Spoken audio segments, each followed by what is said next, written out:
Bien, pues continuaremos con la segunda epístola de Timoteo, capítulo 2. Hoy veremos desde el versículo 10, que dice así: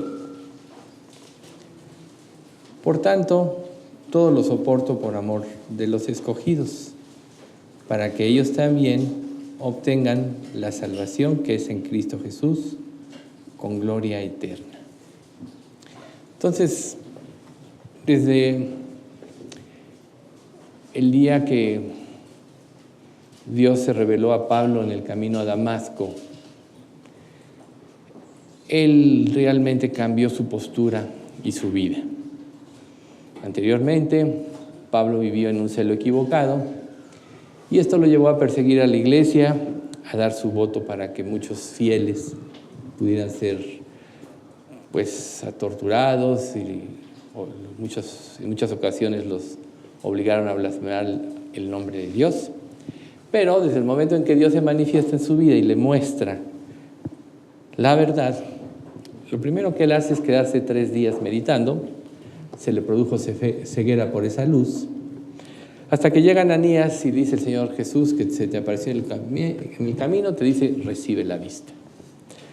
Bueno, obviamente eso tiene un doble sentido. Se perdió la vista física, pero también en ese tiempo seguramente él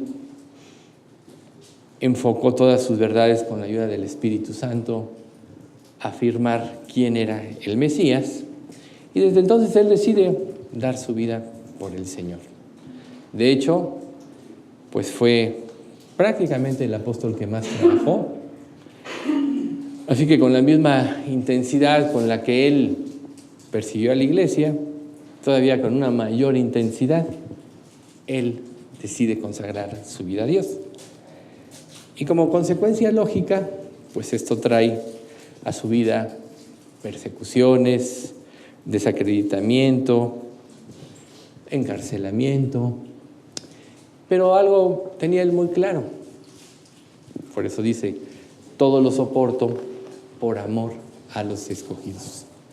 Y lo que él tenía claro es que él tenía que dar un mensaje, que él tenía que hacer que las personas que vivían en tinieblas pudiesen ser alumbradas con la luz del Evangelio, para que pudiesen apreciar y ver las misericordias de Dios e ir a Él. Sabemos nosotros que Pablo sufrió muchas cosas, pero pues él sabía que nadie puede salvar ni ayudar a alguien por sí mismo, sino que la dependencia de Dios era muy importante, porque él iba ante un mundo corrupto, lleno de pecado, lleno de sus propias ideas, así como cuando va a Atenas y se encuentra aquella imagen que dice: al Dios no conocido. Y Pablo les dice a los atenienses: al Dios a quien vosotros adoráis sin haberle visto, es a quien yo os anuncio. Pero ¿cuál fue la reacción de muchos? Otra vez te oiremos, ya te llamaremos. No le dieron aparentemente mucha importancia en ese momento. Sin embargo, nosotros vemos cómo él, a través de sus viajes misioneros, fue dejando una huella de su presencia y fue sembrando el Evangelio. De hecho, por él y por los demás discípulos de Cristo, pues fue evangelizado el mundo antiguo. No tenían ellos los medios que ahora nosotros tenemos. Muchas veces iban caminando, la mayoría de las veces, y pues recorrían grandes distancias. Pero había un indicador muy importante: el amor a los escogidos. Nosotros en la iglesia pues oímos que tenemos que testificar, que tenemos que hablarle a otros, pero nunca nos hemos puesto a pensar que en realidad en la vida cristiana no es tienes que, sino tienes que anhelarlo.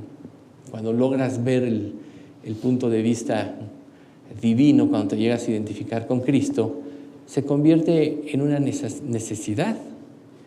Por eso en Gálatas 5:6 Pablo mencionaba que ni la circuncisión vale algo, ni la incircuncisión, sino la fe que obra por el amor. Entonces esta era la causa de Pablo. Se llenó del amor a Cristo, del amor de Cristo. Pero tú dirás, ¿cómo se llenó? A lo mejor dices, yo tengo muchos días o muchos años de mi vida cristiana y no he percibido ese amor en esa plenitud que se manifestaba en estos momentos. Pero en realidad el amor comienza por la convivencia con Dios, por estar y pasar tiempo con Él. Tú puedes venir, sentarte aquí en un estudio y pues el amor de Dios es un término bonito, todo el mundo lo menciona, iglesias falsas, iglesias desviadas, siempre hablan del amor de Cristo, ¿no? Le dan un matiz diferente al que es. Pero en realidad el amor de Cristo está expresado en Jesucristo. Y a Pablo se le apareció Jesucristo. A lo mejor tú dices, bueno, yo me voy a entregar. Si un día se me revela Dios de esta manera. Pero en realidad Dios se está revelando a cada uno de nosotros cada día. En cada estudio que venimos, cuando algún concepto toca tu corazón, cuando Dios te hace ver algo en lo que estás viviendo en error, pues es Dios que te está hablando. Pero lo ves como un Dios muy lejano y por eso muchas veces el impacto no es tan fuerte. Podrías decir, Dios está en los cielos, nosotros estamos aquí en la tierra y pues a lo mejor Dios no entiende lo que yo estoy viviendo. Pero en realidad Dios sí entiende lo que tú estás viviendo porque Jesús, cuando vino a este mundo, sufrió en su persona todo tipo de ataques y todo tipo de tentaciones posibles, habidas y por haber, que el diablo ejerció en él. La Biblia no nos aclara exactamente todo lo que sucedió, pero, por ejemplo, cuando va al desierto, el diablo lo tienta de múltiples formas y él siempre responde con la palabra de Dios. Pero lo importante es que él sí entiende lo que estamos viviendo. Y cualquiera que se identifica con Cristo desarrolla esa capacidad, desarrolla ese cargo de Dios por las almas perdidas, desarrolla no la obligación, sino la necesidad de hablar de Cristo. Entonces Pablo tenía bien claro esto y por eso dice, todo lo soporto por amor de los que Dios ha escogido. Sabemos que Dios es el que decide quién se va a salvar y quién no. Sabemos que Él nos busca y como hemos platicado muchas veces, nos da convicción de pecado para que nos arrepintamos, nos da la fe para que creamos y seamos salvos. Entonces, el vivir en el poder del Espíritu es vivir, es Dios vivir a través de ti. Y para que esto suceda, tú necesitas estar cada día más y más en su presencia para que tu corazón sea conquistado. O dicho de otra manera, para que ante la presencia y la luz divina se vaya quitando la dureza de tu corazón. ¿Cuántas veces no puedes venir tú a un estudio como este y sientes que la palabra no te penetra? Oyes conceptos que quizás dices, ya he escuchado 20, 30, 40, 50 veces este mismo concepto, pero no te ha llegado al corazón. En realidad, el cambio de la vida cristiana es cuando la palabra toca tu corazón. Es cuando te impele a vivir para Cristo, la misma palabra de Dios. Entonces Pablo, pues, reconoce el honor que Dios le dio, pues él mismo declara que él persiguió a la iglesia y que él no merecía ser llamado apóstol. Sin embargo, él recibió un llamamiento de los cielos. Ir y predicar el evangelio a los gentiles, así como Pedro a la circuncisión. Pero Pablo fue más allá, podríamos decir. Todavía él presentó el evangelio en forma gratuita. Muchas veces dijo, pues, todos los apóstoles tienen una hermana por mujer y el obrero es digno de su salario. No pondrás al buey bozar al buey cuando está trillando. ¿Qué habla de los siervos de Dios? Pero él dijo, yo prefiero, y esta es mi gloria, presentar el evangelio en forma gratuita. Entonces nosotros vemos aquí la pasión que Pablo tuvo, la entrega que tuvo por el Evangelio. Pero eso solo fue una evidencia de un mayor conocimiento de él. Juan, por ejemplo, que también hablamos mucho de él, pues Juan apropió el amor desde joven. Recuerden que en múltiples de sus cartas él se menciona como el discípulo amado de Jesús. Y Juan también, que apropió, que vivió en esta cercanía, todavía cuando Jesús dice: alguien me va a negar, él es el que se recuesta en el pecho del Señor y dice: Señor, ¿quién será? Y él se lo declara, quién iba a ser, ¿no? Vemos que esa cercanía también impulsó a Juan a vivir, y vemos en su carta el sello del amor, así como en Pablo vemos el sello de la gratitud y de la consagración de alguien que no merece algo, pero que Dios se lo otorgó por su amor y su misericordia. Entonces, la constancia que nosotros podamos tener en nuestra entrega definitivamente es lo que va a abrir nuestro sistema de pensamiento y lo que nos va a llevar a otros niveles en cuanto a la vida espiritual.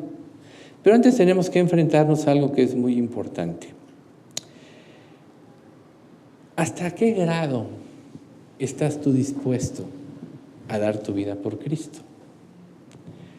Muchos, los discípulos, de hecho todos, cuando Jesús menciona que hoy todos iban a huir, porque hasta les dije el pasaje: heriré al pastor y las ovejas serán dispersadas. Y como Pedro valientemente dice: yo no te negaré. Todos salieron huyendo. Entonces tú no puedes decir ahorita: sí, yo sí hubiera seguido a Jesús, porque a lo mejor en el momento difícil, en el momento de las pruebas, en el momento de la persecución, en el momento en que tu prestigio empieza a quedar por los suelos, que seas desacreditado por mencionar el nombre de Cristo, a lo mejor ahí declinas. Pero cuando hay una convicción tan fuerte y una consagración total, y si tú sabes qué es lo más importante en esta vida, nada te va a hacer declinar, aunque tu prestigio caiga por los suelos. Entonces, la pregunta es: ¿hasta qué grado estás dispuesto a dar tu vida por Cristo? Pues tienes que meditar, porque Jesús dice en Mateo 10:32: a cualquiera que me confiese delante de los hombres, yo también le confesaré delante de mi Padre que está en los cielos. Y a cualquiera que me niegue delante de los hombres, yo también le negaré delante de mi Padre que está en los cielos. Esto tiene implícita la entrega. Esto tiene implícita la convicción. Entonces recuerden, la constancia es lo que va levantando en tu relación con Cristo, es lo que va levantando la convicción en tu vida. A veces hay muchos distractores y nosotros pues caemos en ellos. Y como siempre les he dicho, no es que tú no te puedas distraer en cosas, claro que puedes hacerlo, pero tu prioridad debe ser estar pasando tiempo de calidad con tu Señor. Porque entonces, si tú cambias el tiempo que podrías tener de calidad con tu Señor por otras cosas, eso ya se convierte en sustitutos de Dios, en ídolos, que te van a mantener en una relación alejada a Dios. Nuestra mente, recuerden, algo la tiene que llenar. O la puedes llenar con la palabra de Dios, o la puedes llenar con las vanidades ilusorias de esta vida. Pero donde esté tu tesoro, ahí estará tu corazón. Por tanto, cómo vives refleja cómo es tu relación con Cristo. Cómo te estás consagrando refleja cómo estás siendo tu relación con Cristo. Entonces, lo primero que tenemos que hacer, pues, es empezar a creer en el amor de Dios. Porque el amor es el impulsor de la entrega. Si yo no creo en el amor de Dios, pues voy a desconfiar de Dios. La Biblia dice que Dios es amor, pero nosotros tenemos que ir aterrizando concepto tras concepto de nuestra vida, idea tras idea, en Cristo. Hace poco me mencionaba una persona que platicó con su esposa y luego platicó con su hijo, y ambos les contestaron lo mismo de una problemática que ellos vivían. ¿Por qué mezclas a Dios con todo? ¿Qué tiene que ver Dios con esto? Los dos le dijeron en forma independiente esta situación. Entonces él me dijo, es que no supe cómo contestarles. Y yo pensé dentro de mí mismo, bueno, es que si nosotros aprendemos a relacionar con todo, vamos a tener una idea clara de que Dios está en todo. Dios es el creador, Dios es omnipresente. Todas las cosas que hay en este mundo, Dios las gobierna y las mantiene, ¿no? El aire, las aves del cielo, las lluvias, todo Dios lo hace. Él hace salir su sol sobre malos y buenos. Él hace llover sobre justos e injustos. ¿Ven?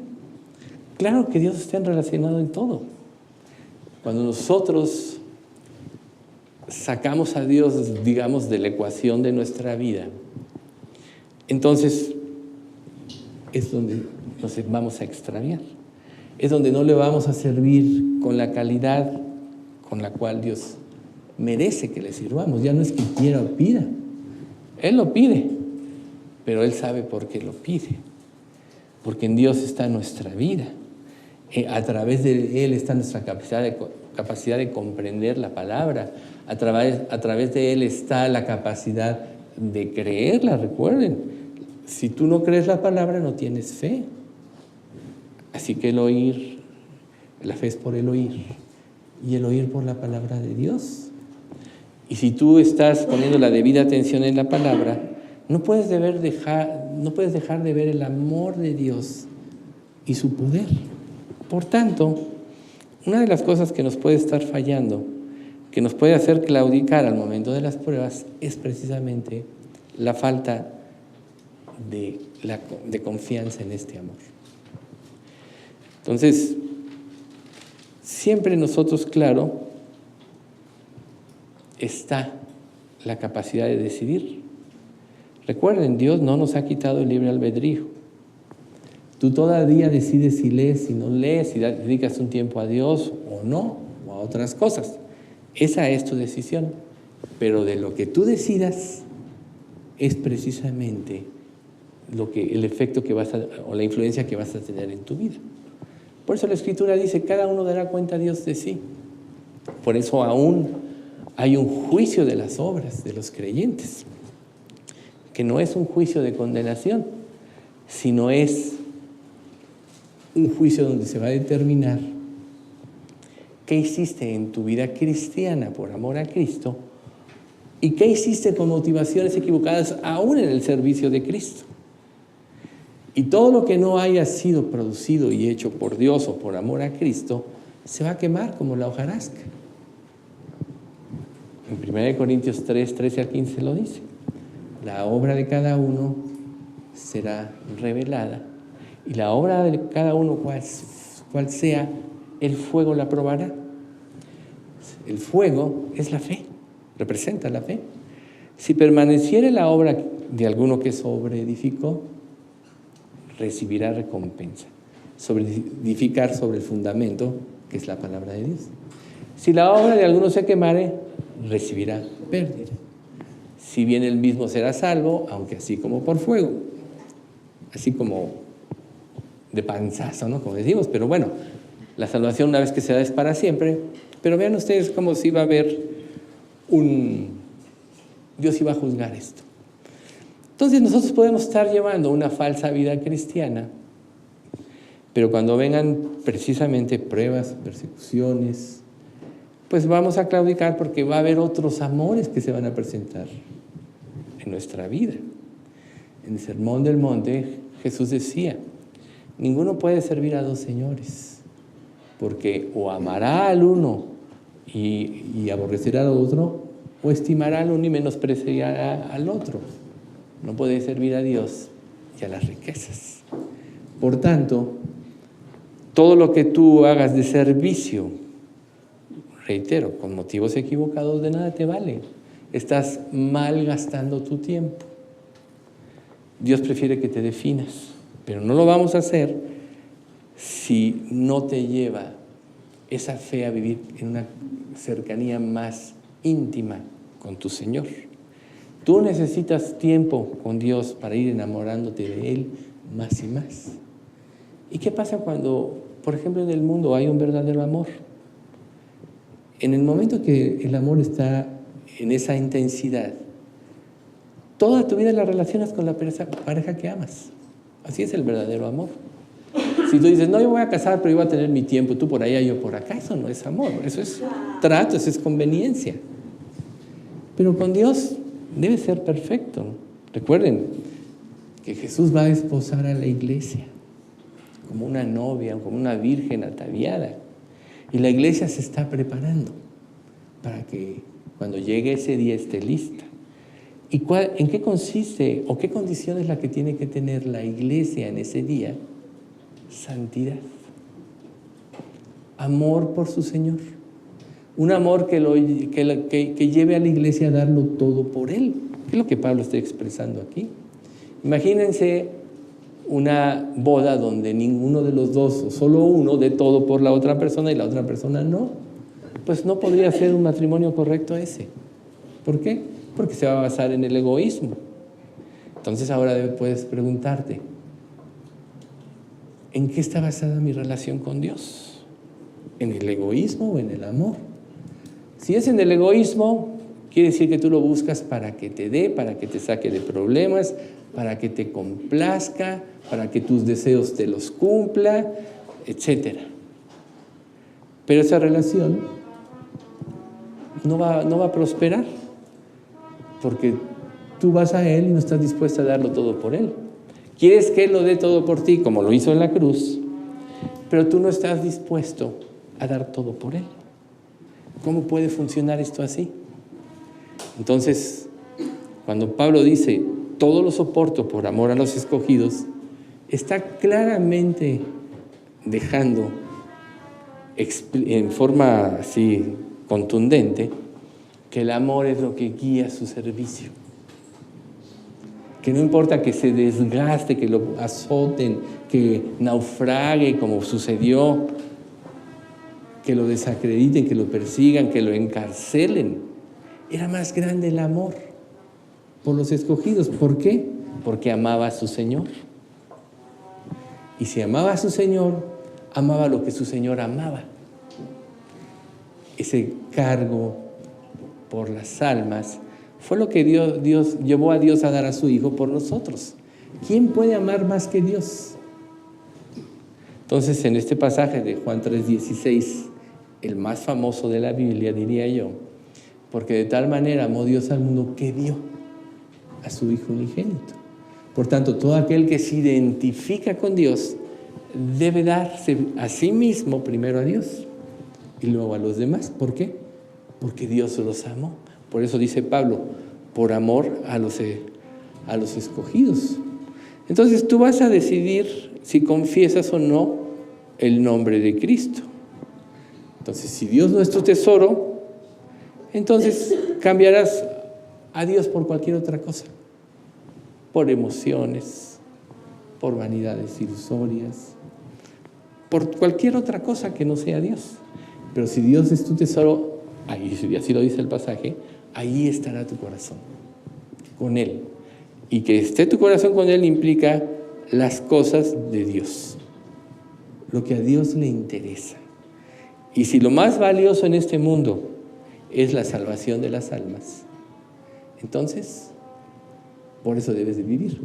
Recuerden, otro pasaje dice que el que gana almas es sabio. ¿Por qué? Porque se identifica con Dios. Cuán hermosos son los pies de los que anuncian la paz, de los que anuncian las buenas nuevas de salvación. Fíjense cómo Dios lo ve. Pero si no le crees a Dios, si no crees su amor, tampoco le vas a creer esto. Pero lo importante es cómo Dios lo ve. ¿Es sabio? porque te estás identificando con Dios y con sus planes, que no hay plan más alto en la vida que este.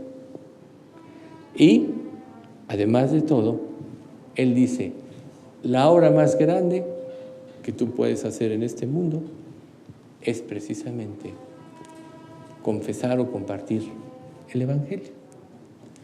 Entonces, cada vez que salgamos a nuestro día de trabajo, estudio, etcétera, pregúntate, ¿qué es lo más importante en mi vida?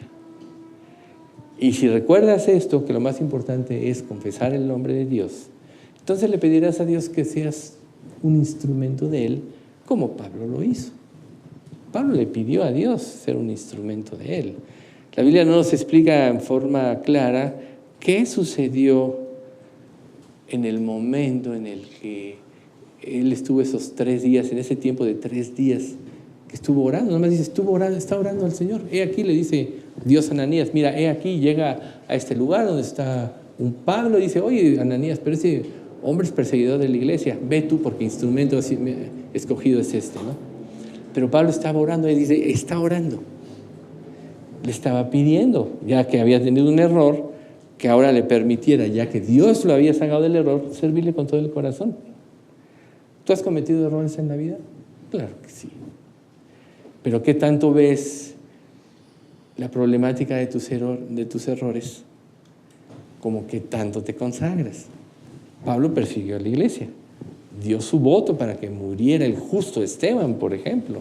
Aquel hombre que tuvo la oportunidad por su fe de ver el cielo abierto y a Jesús al lado del trono de Dios. Pablo dio su voto porque lo mataran. Imagínense las culpas que podría tener. A lo mejor dices, bueno, Pablo dio el voto porque lo mataran, yo no he matado a alguien o no he dado mi voto por eso. Pues quizás sí, en chismes has destruido a una persona, en resentimiento, has deseado que se muera, muchas cosas sí pueden suceder.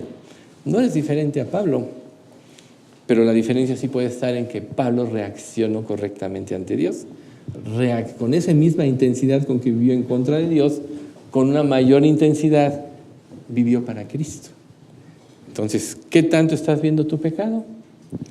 ¿Qué tanto vas a vivir para Cristo? ¿Qué tanto estás viendo el amor de Cristo? ¿Qué tanto lo estás apropiando, mejor dicho? ¿Qué tanto te estás consagrando?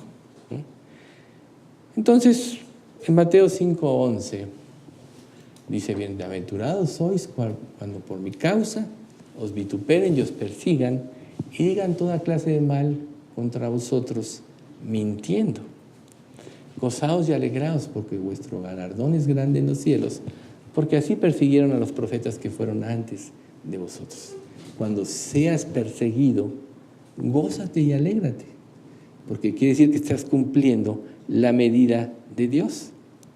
La versión de NTV dice, Dios los bendice a ustedes cuando la gente les hace burla y los persigue y miente acerca de ustedes. Y dice toda clase de cosas malas en su contra porque son mis seguidores.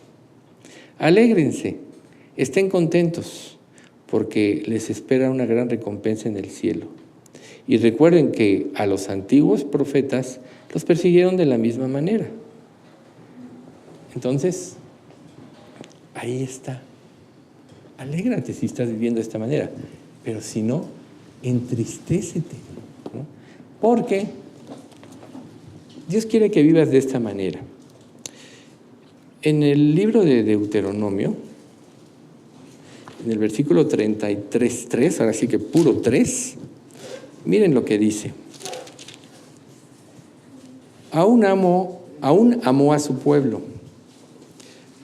Todos los consagrados a él estaban en su mano. Por tanto, ellos siguieron en tus pasos, recibiendo dirección de ti. Dios ama a su pueblo, pero los consagrados, 33:3, pero los consagrados a Él, Dios los tiene bajo su cuidado, ¿sí? Y los consagrados a Él tienen una característica importante, la obediencia. Entonces, Tú puedes decir, no, hombre, yo soy muy consagrado porque leo la Biblia, porque hago esto y todo. Pero, ¿qué tanto puedes estar obedeciendo a Dios? Eso también es otra evidencia de tu consagración. Si vienes a un estudio y estás pensando en todo, menos en lo que Dios dice, o lo que vas a hacer, los planes que vas a llevar, etc., entonces solo vienes por cumplir, no estás buscando a Dios. Si tú vienes en busca del Señor, siempre Dios tendrá cosas que decirte y que hablarte, aún sobre cosas que ya has oído. Porque recuerda, si alguno se imagina que sabe algo, todavía no sabe nada como debería saberlo. Por tanto, cuando Dios repite un concepto, no es porque no nos trate como tontos, sino es porque no lo hemos entendido espiritualmente. Y si el Espíritu Santo mueve a que las cosas sean de una manera, ya que al principio del estudio le pedimos a Dios que guíe a través de su Espíritu Santo, quiere decir que hay muchos conceptos que tenemos intelectualizados, pero no hemos comprendido el sentido espiritual de ellos. Por eso Dios los repite, porque su esperanza es que un día todo aterrice espiritualmente dentro de nosotros. ¿Así? O nos caiga el 20, ¿no? Pero yo ya casi ya no lo digo porque no todos lo entienden. Pero lo importante es cómo estás recibiendo la palabra de Dios. Y si lo que recibes te lleva a actuar, eso es correcto. Quiere decir que entonces Dios está haciendo un trabajo. Si lo que recibes te lleva a cuestionar, quiere decir que todavía no conoces a Dios como Él es. Porque su palabra es infalible. Lo que Él dice, eso es, y no hay vuelta de hoja. Por eso la palabra de Dios no puede ser cuestionable. Cuando tú te acercas a Dios y empiezas a vivirlo, solo empiezas a comprobarlo. El beneficio no es para Dios, es para ti. Pero el que no vive por fe, ¿cómo va a comprobar que lo que Dios promete es verdad? Entonces no va a tener una fe verdadera. Solo tú vas a comprobar que lo que Dios promete es verdad si recibes el mandamiento o la instrucción o la enseñanza y la aplicas a tu vida. Creí, por lo cual hablé. ¿Ven? Entonces, si tú no hablas, es porque no crees. Y si hablas no bajo los estándares de la Biblia, es porque no crees que la palabra encierra la más alta sabiduría. Pero la misma Escritura lo declara, que Dios ha engrandecido su nombre y su palabra sobre todas las cosas. Sobre todas las cosas. Entonces, no hay pensamiento más alto que ella. Todo esto llevó a Pablo a vivir para Dios sin importarle las consecuencias que hubiera. Todos tenemos cosas que perder en este mundo cuando confesamos el nombre de Dios. Todos. Una de las cosas que a veces más duele es el prestigio. De alguna manera queremos que la gente hable bien de nosotros, que las personas nos admiren, que las personas nos señalen. Pero Jesús desenmascaró a los fariseos que vivían de esta manera, diciéndoles: ay de vosotros, escribas y fariseos, hipócritas, ¿no? Que quieren los primeros lugares en las sillas en las sinagogas, que caminan por las plazas y les gusta que les digan rabí, rabí. Ellos vivían para honrarse a sí mismos, no vivían para honrar a Dios. Entonces Jesús los encuadró como hipócritas. Confesar el nombre de Dios siempre te va a costar la aprobación y el prestigio ante los demás. Sin embargo, Pablo dice: no importa que yo sufra prisiones a modo de malhechor, con tal de que el Evangelio sea predicado. Y aunque yo esté encarcelado, el Evangelio va a fluir, porque nadie puede parar el Evangelio. Recuerden, Así será mi palabra que sale de mi boca, no volverá a mí vacía, sino que hará lo que yo quiero y será prosperada en aquello para que le envié. Pablo podría estar en la cárcel, pero sus cartas trascendieron a la eternidad porque quedaron incluidas en la Biblia. ¿Ven ustedes? La palabra de Dios no está presa, te pueden encarcelar, te podrían azotar, ¿no? Podrían matarte, torturarte, pero la palabra va a prevalecer. Por tanto, debemos de vivir por esto, como Pablo. Porque si nosotros somos constantes, aún en las aflicciones o pruebas por causa de la palabra, esto va a dejar un sello en la eternidad de la firmeza de la creencia. ¿Por qué el mundo persigue a los creyentes que se están entregando? 1 Timoteo 3:12 dice: todos los que quieran vivir piadosamente padecerán persecución. ¿Por qué el mundo los persigue? Por una razón, porque la palabra de Dios tambalea las estructuras falsas en las cuales la gente vive. Entonces ellos reaccionan como una defensa en primera instancia y luego como un odio, pero no contra la persona, sino contra Dios. Pero como tú representas a Dios, entonces viene el ataque y la persecución sobre ti.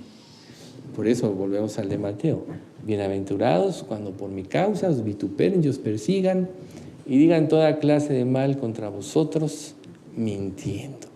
Gozaos y alegraos en ese día, porque vuestro galardón es grande en el reino de los cielos, ¿no? Y curiosamente, pues Pablo habla de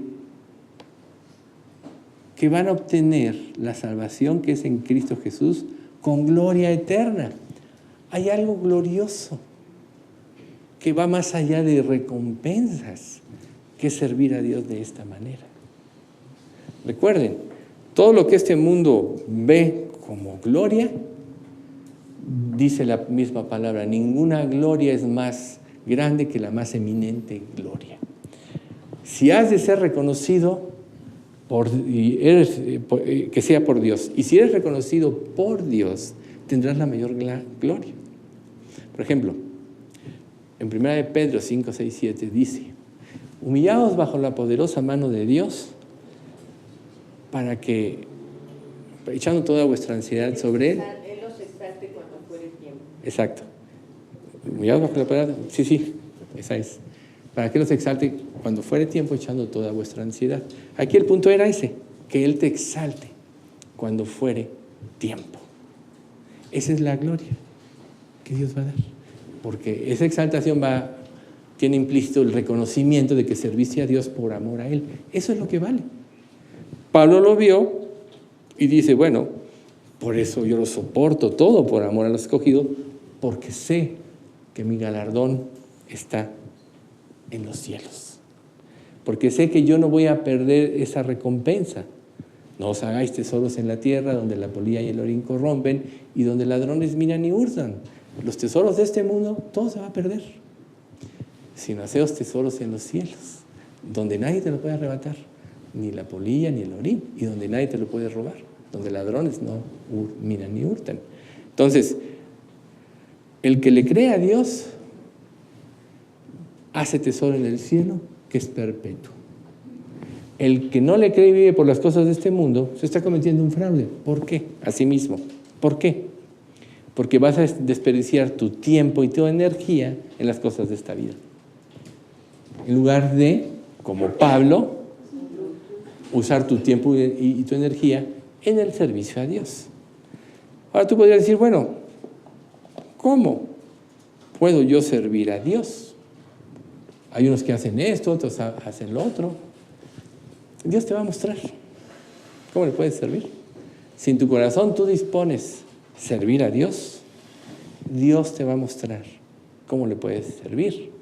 Él tiene un plan y tiene obras que preparó desde antes de la fundación del mundo para cada uno de sus hijos.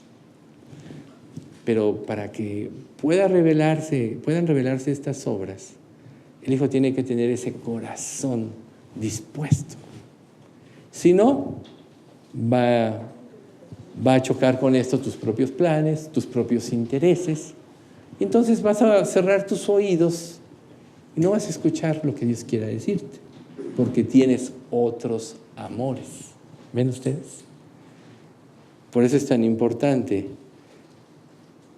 cumplir, como dice Colosenses 1:24, en nuestra carne las aflicciones que Cristo quiera traer a nosotros, que dice, donde afirma que cumple en su carne lo que falta de las aflicciones de Cristo por su cuerpo, que es la iglesia, ¿no? Dios tiene aún predestinado esto, cumplir en tu ser las aflicciones por confesarlo a Él. Esto es glorioso. Ya lo vamos a ver a más detalle en el próximo mensaje. Padre bendito, cuántas gracias te damos por tu palabra, porque siempre nos ubica en cuanto a cómo debe ser nuestra conducta en este mundo. Y sabemos, Padre, o hemos entendido con más claridad el día de hoy, que tu amor es el elemento más importante en la vida de cada ser que te honra, te recibe y cree en ti. Queremos pedirte, Señor, que nos enseñes a amarte cada día más y más, y que ese amor vaya llenando nuestras vidas al grado que ya no seamos nosotros en nosotros mismos, sino tú en nosotros. Así como el apóstol Pablo mencionó en el libro de Gálatas, que con Cristo estaba plenamente crucificado y que ya no vivía él, mas vivía Cristo en él.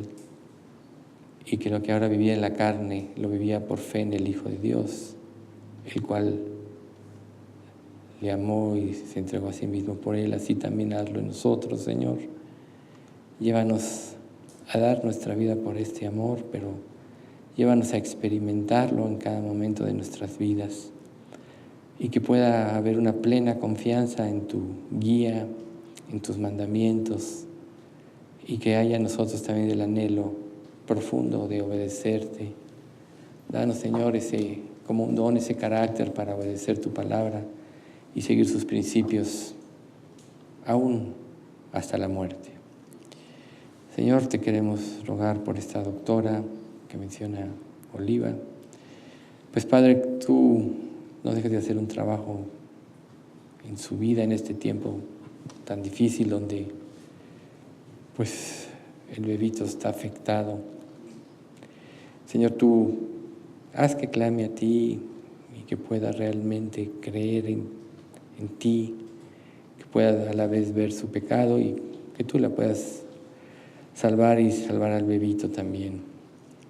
También por la hermana Judith de Ceci, Padre, pues tú, ahora que esté en el hospital, haz que todo lo que he escuchado de la palabra de Dios, en parte por conducto de Ceci, pues pueda tener un fruto que la lleve a la verdadera conversión.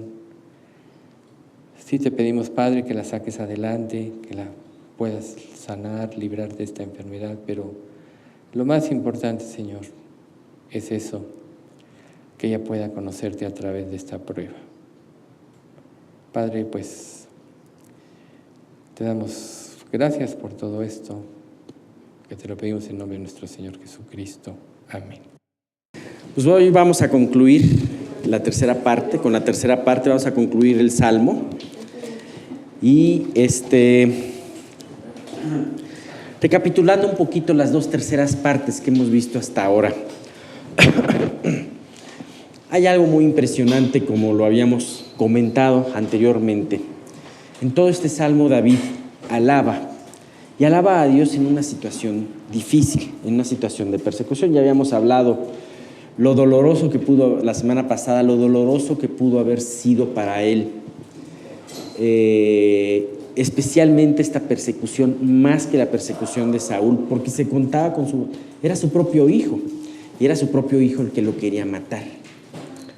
Quería perseguirlo, matarlo y quedarse con el reino. Pero pues Dios es justo y Dios pone todo en orden. Y el último versículo con el que terminamos, que fue el versículo 8, que nos dice: está mi alma pegada a ti, tu diestra me ha sostenido. Y hablábamos precisamente de la diestra de Dios, el brazo fuerte y habilidoso de Dios.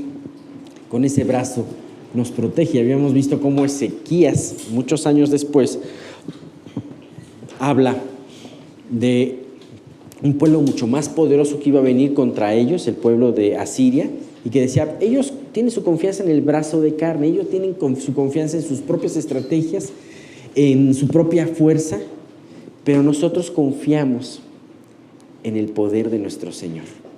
En pocas palabras le dijo: nosotros confiamos en el brazo de Dios, en la diestra de Dios. Este versículo nos maneja como, a manera de conclusión de esta parte, un secreto muy importante. ¿Por qué David permanecía con esa actitud dentro de esa prueba? Porque su alma estaba apegada a Dios. Y gracias a eso él recordaba que la diestra, el brazo poderoso de Dios, lo había sostenido. Qué importante enseñanza. Como conclusión, ¿estás en una prueba? ¿Estás en una presión? Sí, es natural que nos angustiemos, pero no veas la prueba. Confórmate con que tu alma esté apegada a Dios. No te dejes asustar por Satanás, pensando que a Dios se le salió esto de las manos. Sigue pegado a Dios, o pégate a Él, si no lo estabas, y confía en su brazo poderoso y hábil para poderte sacar adelante. Tenemos esta última parte del versículo 9 al 11, una parte en donde David cambia completamente el tono de lo que es este salmo. Vamos, y termina también con una conclusión muy hermosa, ¿no?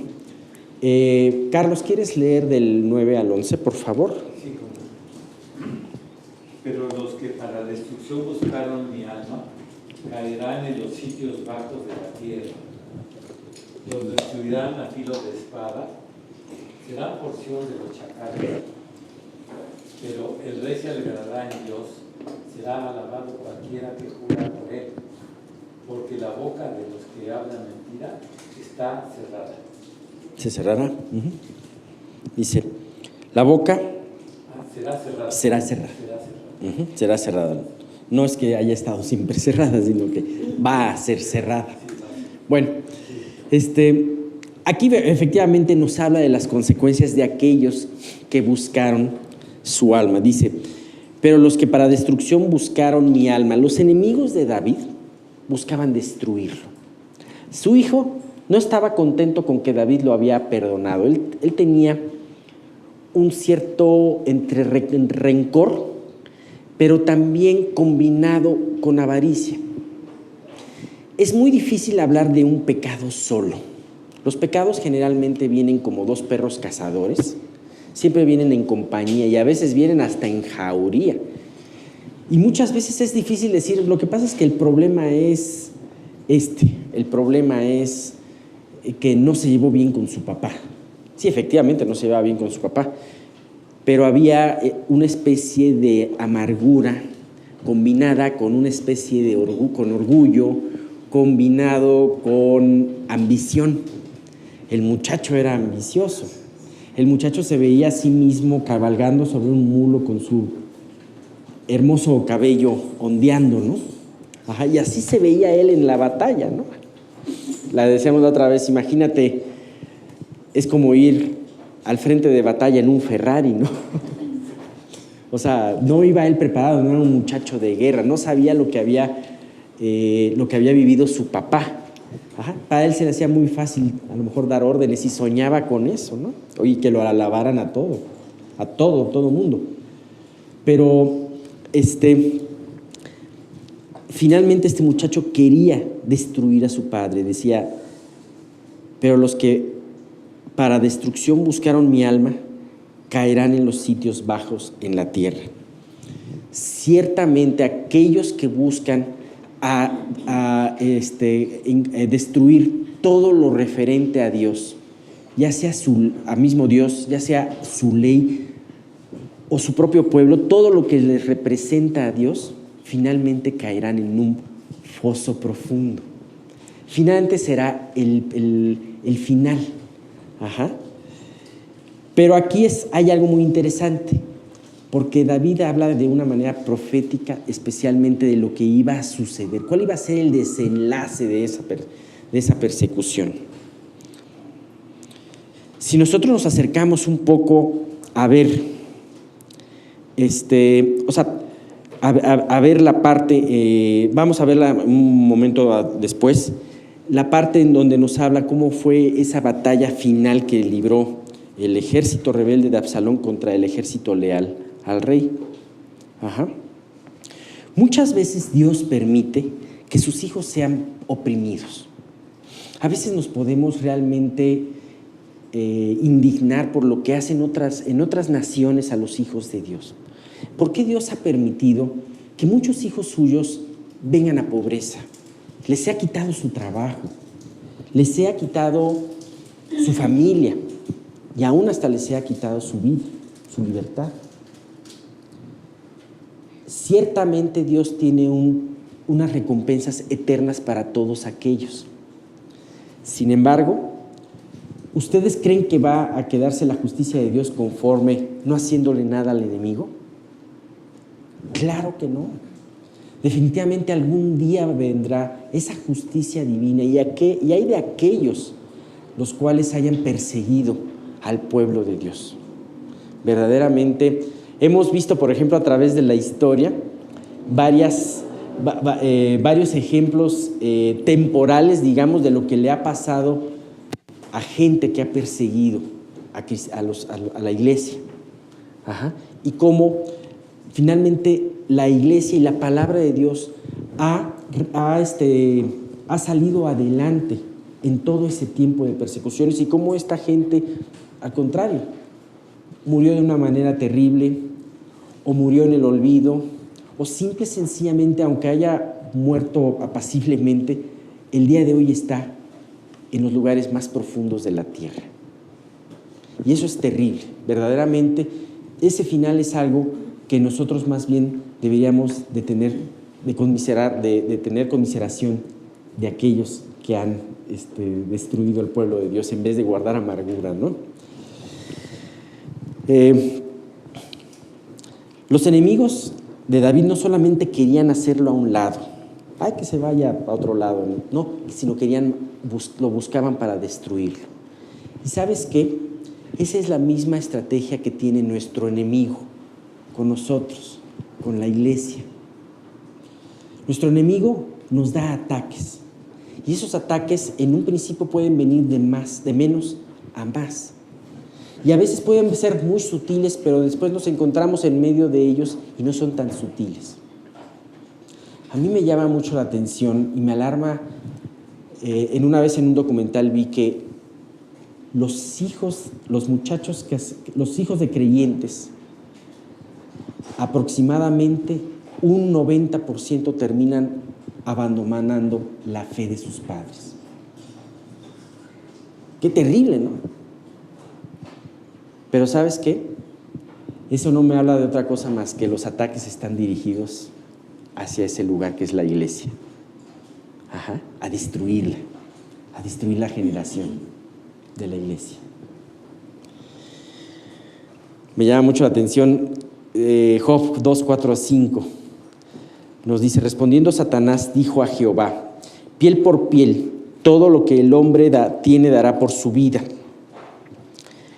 Pero extiende ahora tu mano y toca su hueso y su carne, y verás si no blasfema contra ti en tu misma presencia. ¿Cuál fue el ataque que Dios permitió en la vida de Job? Que Dios le permitió a Satanás en la vida de Job. Se ve un ataque completamente material y físico. Le quitó sus riquezas, le quitó su familia, parte de su familia, sus hijos, y le quitó su salud. O sea, Satanás no estaba conforme con haberle quitado las riquezas y haberle quitado a los hijos, sino también le dijo, pues mira, ahora sí que todo lo da el hombre por su vida, ¿no? Piel por piel, pero toca su carne y su hueso y verá cómo blasfema en su presencia. ¿Sabes cuál es el meollo de todos esos ataques, aunque son ataques materiales? El meollo es que tú caigas espiritualmente, que tu confianza delante de Dios caiga, que tu testimonio caiga. Puedes blasfemar, puedes maldecir a Dios, pero me llama mucho la atención porque después te puedes arrepentir, pero ¿sabes qué? Tu testimonio se manchó. Siempre hay una situación en donde viene ahí el ataque de Satanás. Y pues, ¿cuál es la forma de poder salir adelante de todos estos? Como dice el versículo 8, esté mi alma apegada a ti, ¿no? Sabemos que tenemos errores, ¿sí? ¿Qué pasó? Perdón que te interrumpa. Perdón. Pero es que con lo que dijiste del 90% de los hijos de creyentes, ahí, o sea, Dios es fiel a sus promesas. Sí. Y en Proverbios hay un versículo que dice, más o menos, bueno, parafraseado, enseña al niño su camino y aún cuando fuere grande no se apartará de él. ¿Por qué? O sea, ¿por qué? Y si Dios promete que las generaciones de Cristo van a ser benditas hasta 1000 generaciones, ese fenómeno no lo entiendo. Definitivamente es muy difícil de entender.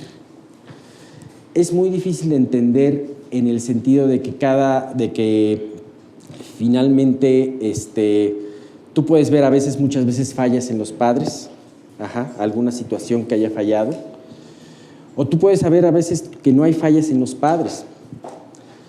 Sin embargo, o sea, eso lo vi, no lo doy de mí mismo, sino lo escuché la otra vez precisamente. Creo que aparece en un video acerca de los grupos de jóvenes. ¿La fuerza del ataque? El ataque es fuerte. Dice, muchos son los llamados, pocos son los escogidos.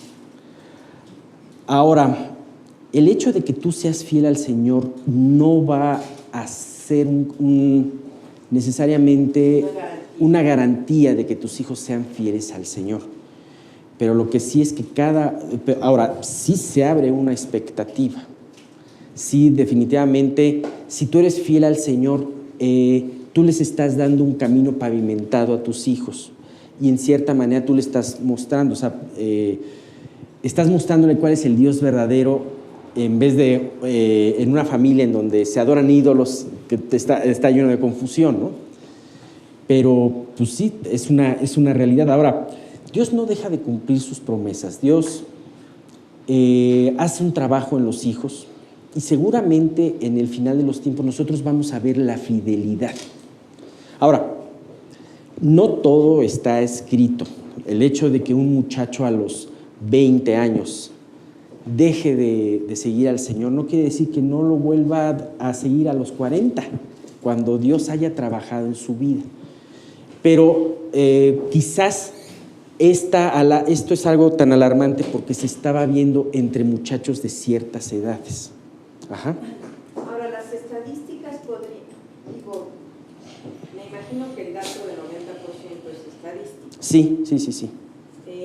Yo el otro día estaba viendo un documental acerca de Carlos Spurgeon, el abuelo, el papá, el mismo, ¿no? Yo no sé si también tenga que ver con esta situación del evangelio de la prosperidad, del evangelio de la decisión. Del evangelio de la decisión. Mira, hay un problema ahí, hay una situación problemática ahí. Tú estás hablando de personas en otros tiempos. Yo te puedo hablar de la primera iglesia o la iglesia perseguida en los tiempos de Roma, en donde familias enteras confesaban a Jesús y se iban al Coliseo. Entonces, y que a los hijos a veces les decía, puedes negar la fe de los padres, ¿no? La otra vez salía un caso de una niñita que de que no quiso negar la fe de los padres y los musulmanes la mataron a la vez que sus papás, ¿no? Todo esto depende. Esta estadística se hizo en Estados Unidos, en una sociedad muy tranquila, muy cómoda, y pues hace unos 10 años más o menos. O sea, cuando ya estaba en plenitud, afectada la iglesia. Pero además, ¿sabes qué? Todo esto ha afectado muchas áreas, y una de esas cosas es la responsabilidad de los papás para con los hijos. Estamos muy acostumbrados de que los papás dejemos a los hijos a merced de otros, a responsabilidad de otros, en la escuela y en el aspecto espiritual. Una iglesia que tiene una escuelita dominical es uy, padrísimo, ahí dejo a mis hijos, yo estoy tranquilo ahí escuchando el sermón. Pero la escuelita dominical se hizo para hijos de incrédulos, para hijos de personas que iban por primera vez y que de alguna manera los muchachitos no estaban disciplinados, no estaban controlados, pero no se hizo para los hijos de los pastores ni de los creyentes que tuvieran tiempo. Ajá. Lo mejor para ellos es estar delante, junto a sus padres, escuchando el sermón y que sus padres, y además hay algo muy importante, se le ha quitado la responsabilidad al papá y a la mamá de darles ellos el alimento espiritual. Yo en todo el tiempo que estuve en la otra iglesia, y no es solamente, no quiero, digo, no se trata de echarle a otra iglesia, ¿no? Pero todo el tiempo yo nunca escuché de que se exhortara a que los papás tuviesen un devocional familiar. Yo nunca escuché eso. A lo mejor alguien lo habrá escuchado, pero yo nunca escuché eso. Fue hasta tiempo después, ¿no?, que escuché que era una responsabilidad de los papás, papá o mamá, tener ese tiempo devocional y estar instruyendo a sus hijos. Deuteronomio lo dice, Deuteronomio 6:9 lo dice. Ajá. Y estas cosas, y estos mandamientos que te mando el día de hoy, estarán en tu casa y los dirás a tus hijos y hablarás de ellos entre tanto que estás en el camino, ¿no? Y los pondrás en los dinteles de las puertas. Uh-huh. Y, por ejemplo, yo pienso, el otro día me decía una... Ajá. Sin embargo, sí, toda esta situación que ha habido y que te hablo de esta cantidad, porcentaje muy alto, de alguna manera tú ves cómo poco a poco ha habido esos ataques que han desmembrado, ¿no? Y que le han dicho al papá, no, tú no eres capaz, o sea, al papá creyente, tú no eres capaz de seguir a tus hijos, de discipular a tus hijos. Hay otro que mejor sea él el que los discipule, ¿no? Y quita esa responsabilidad. Ahora, puede haber ayudas, puede haber amigos, puede haber una persona que pueda platicar con tus hijos y que todo eso y te ayude a ti, pero la responsabilidad principal es de papá y mamá, en ese sentido, ¿no? Por eso me atreví a comentar acerca de esta estadística, porque como que... Y también el otro día una persona comentó que cuando estaba en la otra iglesia, un señor que iba a una predicación, la vio en un centro comercial, el señor iba fumando y cuando la vio escondió el cigarro. Eso es hipocresía. Claro. Entonces, yo pienso que los hijos son incrédulos, pero no son tontos. Cuando ven hipocresía en sus papás, claro, eso yo creo que es lo peor. Hay muchas cosas que se pueden dar, pero sí es una situación entre qué es lo que tú estás viviendo. O por ejemplo, ¿eres cristiano solamente? O sea, ¿realmente perteneces a una iglesia solamente los domingos?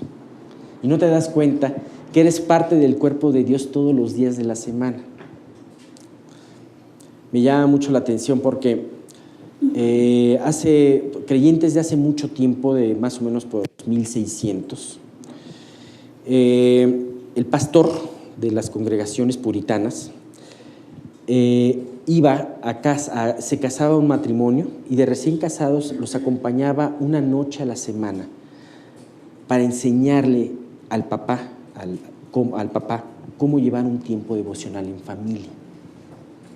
Ajá. Y pues dices, pues sí, finalmente. Ahorita, esta estadística definitivamente es en un marco de tiempo y es una estadística en un país, ¿no? Sí, y yo he oído, por ejemplo, estadísticas de pastores fieles americanos que dicen que dentro de los evangélicos, no sé cuántos dicen que son creyentes y en realidad no lo son, o sea. Entonces sí, por eso es que yo decía, sí, Dios es fiel y Dios va a cumplir sus promesas. El hombre es el que falla. Ahora, Sí, también no se juzga a los hijos por el pecado de los padres ni a los padres por el pecado de los hijos, ¿no? Finalmente, independientemente, aunque tú vivas para el Señor, va a haber una responsabilidad en tu descendencia. Ajá. Y va a haber y la descendencia no puede decir, es que mi papá, lo que pasa es que, fíjate que yo lo vi enojarse 2 veces y ahí dije yo que no existe Dios. Pues sí, qué mala suerte que se enojó el papá o que cometió alguna situación delante de la familia, pero el hijo tiene una responsabilidad, ¿sí? ¿Y sabes quiénes van a hablar contra ese hijo? Aquel hijo de musulmanes, aquel hijo de budistas, que no tenía acceso al evangelio y que se convirtió y que se entregó con todo su corazón. Ellos van a ser los que testifiquen contra los hijos de los creyentes, que tuvieron la palabra todo el tiempo en su casa. Pero bueno, ese es un punto. No te preocupes, no te preocupes, pero era importante. Lo que yo me refiero, lo más importante que quería dar a través de ese ejemplo es que hay ataques. Ajá. Y los ataques son para destruir. La relación entre los padres se destruye, la relación en la familia se destruye, todo eso, ¿no? Y bueno, pues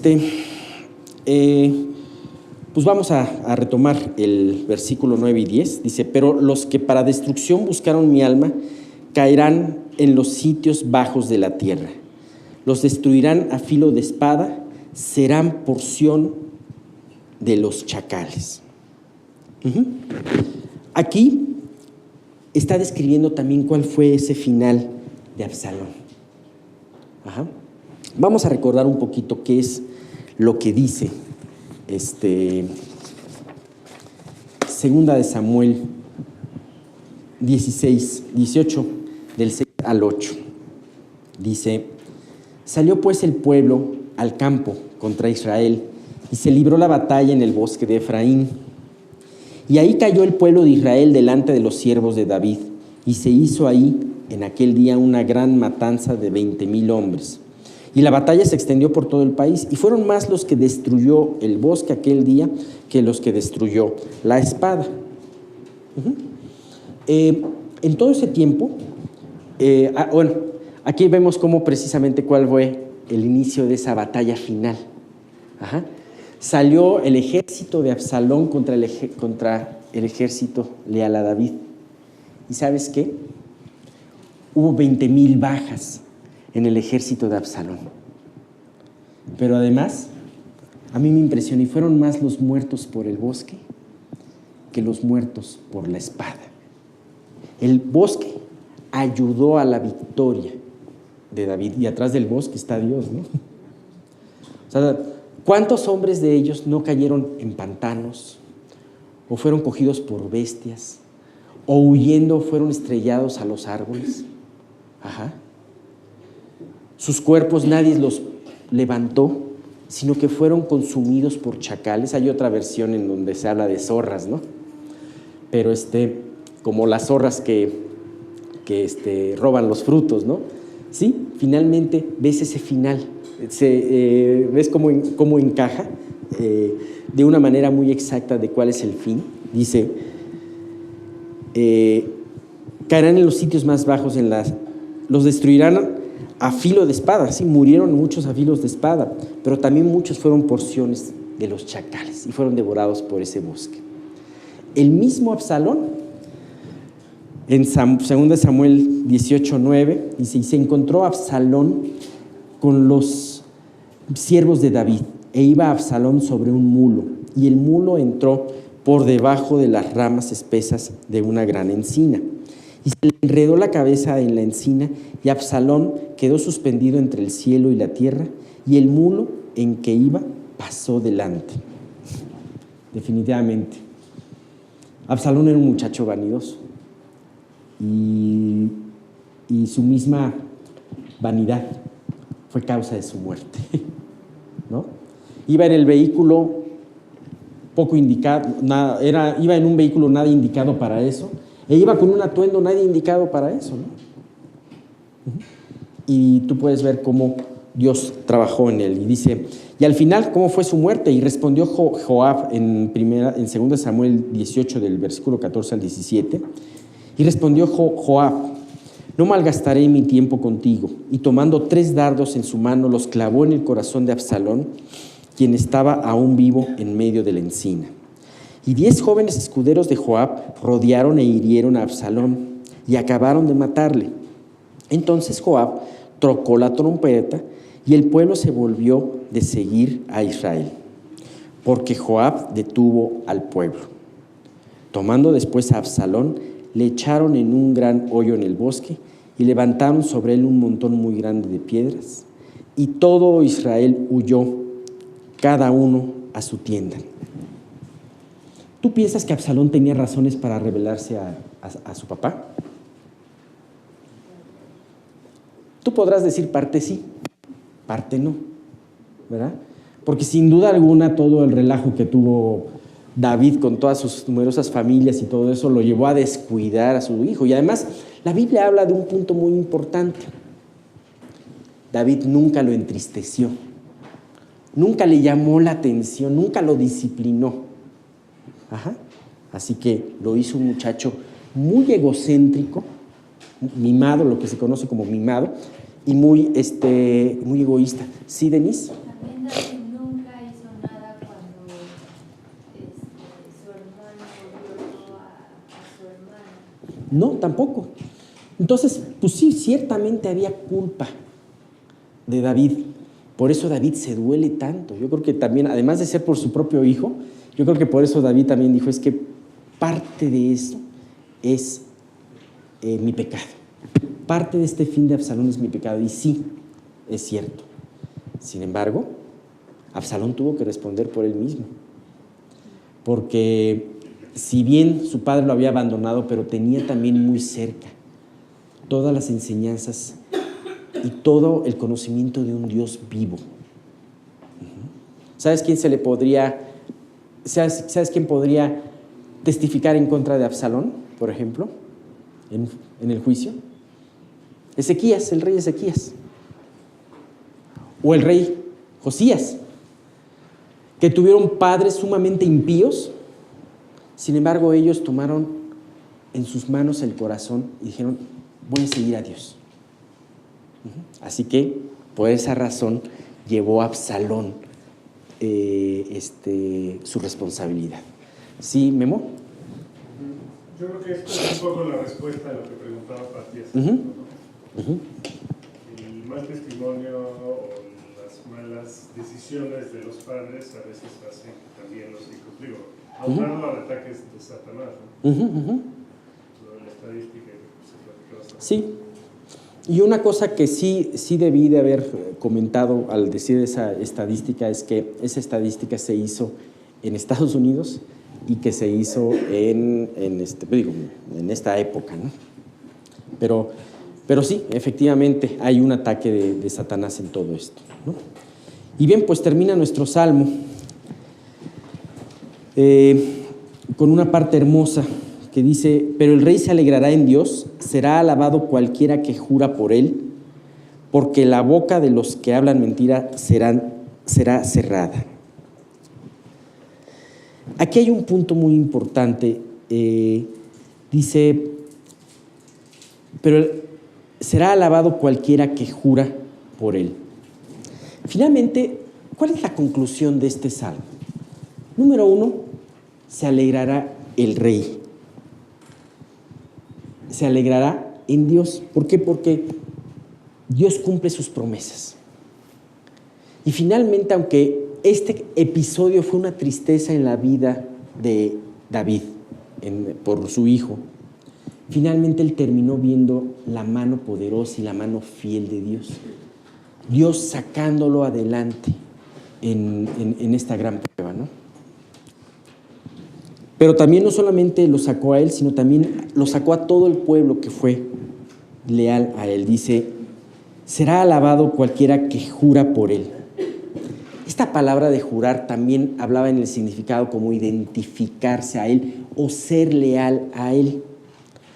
Finalmente tú puedes ver el ejército el que fue leal al usurpador terminó huyendo y muchos de ellos encontrando la muerte en la espada o en el bosque.